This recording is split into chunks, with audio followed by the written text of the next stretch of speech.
The parable of the sheep and the goats. What kind of person is God looking for? In Matthew chapter 25, Jesus says that when the Son of Man comes in his glory, he will separate people as a shepherd separates sheep from goats. This parable shows what kind of person God and Jesus are looking for, and what finally separates people who may look similar on the outside. In John chapter 10, Jesus says, "My sheep listen to my voice, I know them and they follow me."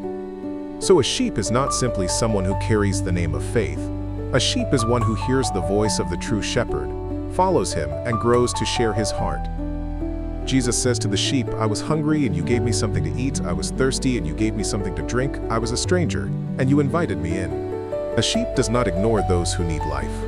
We must not ignore those who are physically hungry, thirsty, sick, or imprisoned. But this can also be seen spiritually. Souls hungry because they have no bread of life. Souls thirsty because they have no water of truth. Souls wandering without the true shepherd. And souls trapped in false teaching can also be understood as the least of these. Just as Jesus came not to be served but to serve, sheep-like people do not keep the life they received only for themselves. They share it with the least. Yet the sheep did not calculate what they had done for the Lord. They were not building their own righteousness.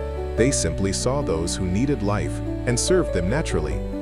The goats, on the other hand, did not think they had ignored the Lord.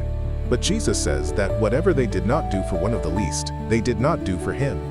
The problem of the goats is not only obvious evil, it is indifference toward life they should have cared for. If someone does not share bread with a soul that needs the bread of life, or give the water of truth to a thirsty soul, that faith may be faith without fruit. In Ezekiel chapter 34, God rebukes the strong ones who shove the weak and butt them with their horns until they are scattered.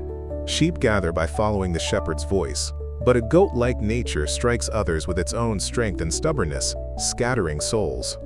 God sees whether a person gives life or scatters it. So today we must examine ourselves. Am I a sheep who hears and follows the true shepherd's voice? Or do I carry the name of faith while lacking the fruit that cares for life? Do I see the least around me, souls who need the bread of life and the water of truth?